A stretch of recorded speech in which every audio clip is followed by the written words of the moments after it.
क्या आप जानते हैं सलमान खान की टाइगर 3 आज की डेट में वाईआरएफ की सबसे हाई बजट मूवी है। ऐसा इसलिए क्योंकि ऐसी फिल्मों को रियलिस्टिक बनाने के लिए सीजीआई और वीएफएक्स पर काफी खर्चा करना पड़ता है। आज हम इस वीडियो में टाइगर 3 के उसी वीएफएक्स ब्रेकडाउन और सीजीआई सीन्स को देखने और समझने वाले हैं कि आखिर कैसे 300 करोड़ जैसी महंगी फिल्में बनाई जाती है। First scene, Tiger's entry and mission time pass. रो एजेंट गोपी अफगानिस्तान में तालिबानियों की मूवमेंट को ट्रैक करते हुए पकड़ा जाता है, तो टाइगर को रो चीफ मैथिली मेनन की ओर से कॉल आता है और यह मिशन सौंपा जाता है कि गोपी को तालिबानियों से छुड़ाकर लाए। तब हमें सलमान खान की ये टाइगर वाली धांसू एंट्री देखने को मिलती है। मूवी देखते वक्त हम में से किसी ने नहीं सोचा होगा कि इस सीन को रियल अफगानिस्तान में शूट नहीं किया गया, बल्कि एक सेट पर शूट किया गया था।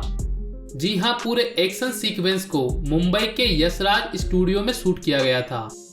सेट पर सूरज की जैसी रोशनी के लिए एक बड़ी लाइट लगाई गई थी और फिर उसे पोस्ट प्रोडक्शन यानी कि एडिटिंग के वक्त वीएफएक्स और सीजीआई की हेल्प से सूरज, पहाड़ और बाकी सब चीजों को ऐड किया गया था। यही नहीं बल्कि उसके बाद जो बाइक की चेसिंग होती है उसके लिए भी वीएफएक्स का यूज किया गया था। इस सीन के लिए सबसे पहले एक सेट क्रिएट किया गया था जिसमें बाइक को चलाने और रेफरेंस के लिए ट्रैक ऐड किए गए थे, साथ ही कुछ घर बनाए गए। फिर इनपुट के तौर पर सलमान खान और इन दो राइडर्स के साथ बाइक को भगाते हुए इस सीन को उन्होंने ब्लू स्क्रीन पर शूट किया था। बाद में सीजीआई से इस पूरे इलाके को क्रिएट करके इनपुट को इसमें मर्ज किया गया एंड फाइनल रिजल्ट ये रहा आपके सामने। Isn't the amazing. यशराज के वीएफएक्स इतने बेहतरीन होते हैं कि अच्छे से अच्छों को समझ ना आए कि इनका कोई पर्टिकुलर सीन वीएफएक्स से बनाया गया है या कोई रियल शूट है। फॉर एग्जांपल ये वाला सीन जिसमें टाइगर इस बंदे को चलती बाइक से स्टील रोड फेंक कर मारता है। देखिए इसे इन्होंने किस तरह से स्टूडियो में शूट करके वीएफएक्स की मदद से स्मूथ बनाया। एंड देन इस सीन में जब टाइगर गोपी को अपने बाइक से हेलीकॉप्टर में शिफ्ट कर रहा था, तब तालिबान का ये आदमी हेलीकॉप्टर को लॉन्चर से उड़ाने की कोशिश करता है। ये हेलीकॉप्टर का धमाका और धमाके से उड़ने वाली बिल्डिंग का ये टावर सीजीआई का ही कमाल है। गोपी को हेलीकॉप्टर में शिफ्ट करने के बाद टाइगर कैप्टन को प्लान बी एक्टिव करने को कहता है और वो प्लान बी था टाइगर का खुद का सेफली हेलीकॉप्टर पर शिफ्ट होना। उसके लिए उसे किसी ऊंची जगह पर जाना था जहां से वो हेलीकॉप्टर पर छलांग लगा सके।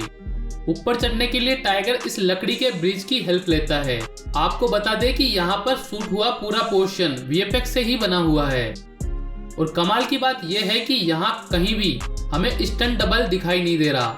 मतलब ये सभी स्टंट खुद भाईजान ही परफॉर्म करते हुए नजर आ रहे हैं। इस जंपिंग वाले सीन में शायद सलमान खुद इन्वॉल्व नहीं होंगे, इसलिए इसे टॉप व्यू से शूट करके दिखाया गया है, but I am not sure about. हो सकता है ये कोई स्टंट डबल ना होकर खुद सलमान ही हो।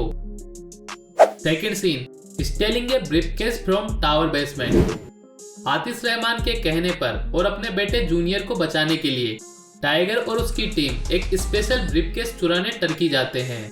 इस ब्रीफकेस में पाकिस्तान के न्यूक्लियर पेलकोड्स होते हैं। टाइगर और उसकी टीम उस कोर्स को हासिल करने के लिए क्या क्या करते हैं ये तो आपने देखा ही होगा। इस सीक्वेंस का कुछ पार्ट टर्की के इस्तांबुल शहर में शूट हुआ था और बाकी का पार्ट फिल्म स्टूडियो में शूट करके और उसे वीएफएक्स और सीजीआई से कंप्लीट किया गया था। वो ब्रीफ टर्की के सेंट्रल मिलिट्री टावर के बेसमेंट वाले लॉकर में रखा होता है। प्लान के हिसाब से टाइगर को टावर के ऊपर कूदकर नीचे बेसमेंट में जाना था।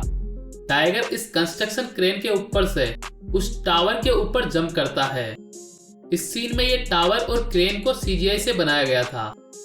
सलमान खान ने इस सीन को फिल्म स्टूडियो के ग्रीन पर्दे पर शूट किया था। बाद में उसे पोस्ट प्रोडक्शन यानी कि एडिटिंग में कितना रियलिस्टिक बनाया गया था ये हम देख ही सकते हैं। उसके बाद बेसमेंट में नीचे जंप करने वाले सीन से लेकर वापस ऊपर आने वाले थ्रिलिंग सीन्स में वीएफएक्स का ही कमाल है। टावर के अंदर इस गियर मैकेनिज्म को भी सीजीआई से ही बनाया गया था। ऐसा नहीं है कि मूवी में सब कुछ वीएफएक्स और सीजीआई से बनाया गया है। रियल लोकेशंस पर भी काफी शूटिंग की गई है, जैसा कि ये कार चेसिंग वाला सीन, इसे टर्की के इस्तांबुल शहर में शूट किया गया था। Third scene, Turkish army handed over Tiger to Pakistan. यह ब्रीफकेस चुराने के जुर्म में टाइगर को टर्किश आर्मी गिरफ्तार कर लेती है। इसमें पाकिस्तान के न्यूक्लियर पेलकोड्स होने की वजह से टर्किश आर्मी टाइगर को पाकिस्तान के हवाले कर देती है। हैंडओवर वाले इस प्लेस को मूवी में हमें पाकिस्तान का इस्तांबुल आर्मी बेस बताया गया है, लेकिन ऑब्वियसली इस सीन को रियल लोकेशन पर शूट ना करके उसमें दिख रहे प्लेन एंड लाइट्स को CGI और VFX से ही ऐड कराया गया है। Fourth scene, Pathaan saves Tiger. Now let's talk about the best and my favourite action sequence of the movie. पेलकोड्स चुराने के जुर्म में टाइगर को पाकिस्तान की आर्मी जेल में रखा जाता है और किसी की हेल्प के बिना वहां से भाग पाना उसके लिए मिशन इम्पॉसिबल हो जाता है। तब टाइगर को बचाने के लिए वहां पठान की एंट्री होती है। दिखने में ये सोल भले ही रियल लग रहा हो, लेकिन यहाँ भी VFX का ही इस्तेमाल किया गया है। इसके लिए एक छोटा सा सेट मुंबई के नजदीक मड आइलैंड में लगाया गया था। टाइगर के जेल से छूटने को लेकर उन दोनों को इस पैरासूट से लटकने तक सब कुछ VFX और CGI से बनाया गया था। इस पूरे एक्शन सीक्वेंस को शूट करने के लिए पूरे 10 दिन लगे थे और सलमान खान और शाहरुख खान ने इसमें काफी मेहनत करी थी, क्योंकि वो दोनों इसमें इन्वॉल्व थे।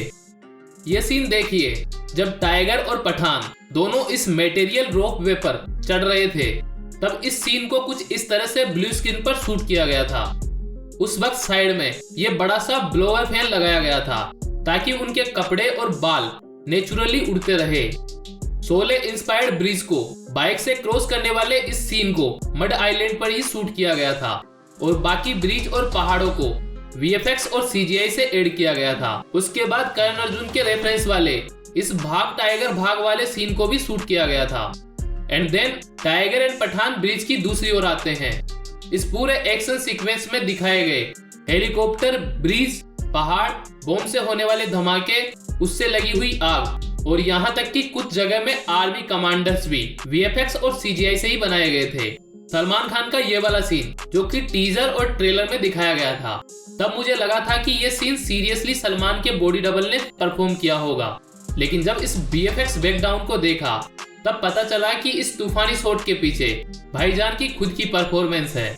कैमियो के लास्ट में पैराशूट से उड़ने वाले इस सीन को भी उसी स्टूडियो में ब्लू स्क्रीन पर शूट किया गया था। Fifth scene, Aatish and Tiger's fight. इस क्लाइमैक्स के VFX ब्रेकडाउन को देखकर मैं काफी ज्यादा शॉक हुआ, क्योंकि मूवी देखते वक्त मुझे एक सेकंड भी ऐसा नहीं लगा कि आतिश और टाइगर के फाइट के वक्त दिख रहे इस घोड़े को भी CGI से ही ऐड किया गया है। I must say YRF team did a commendable job. Sixth scene, mission accomplished. Mission complete होने के बाद यानी कि मूवी के एंड में राकेश जी इंडिया आ जाते हैं। प्लेन से नीचे उतरने वाले इस वीडियो को देखकर आप जरा भी अंदाजा नहीं लगा पाएंगे कि ये सीन भी असली नहीं है बल्कि CGI है। बट रियलिटी इज यहाँ भी VFX का ही कमाल है। वैसे देखा जाए तो Tiger 3 story make more sense than Pathaan, लेकिन फिर भी कुछ ज्यादा रेस्पॉन्स टाइगर 3 को नहीं मिला। शायद सलमान खान की लास्ट कुछ सेंसलेस मूवीज की वजह से इस मूवी को सफर करना पड़ा। जहां पठान ने 1050 करोड़ रुपए वर्ल्ड वाइड कलेक्शन किया था, वहीं टाइगर 3 आधा भी नहीं कमा पाई, यानी 500 करोड़ भी क्रॉस नहीं कर पाई। इसकी वर्ल्ड वाइड कलेक्शन कुछ 466 करोड़ रुपए की है। टाइगर, पठान और कबीर, इन तीनों कैरेक्टर्स में से YRF यूनिवर्स का सबसे फेवरेट कैरेक्टर कौन है? हमें कमेंट करके जरूर बताएं। और इसके बाद आप किस मूवी के बिहाइंड द सीन और VFX ब्रेकडाउन को देखना चाहोगे? Do let us now. इस वीडियो को आखिर तक देखने के लिए आपका बहुत बहुत धन्यवाद।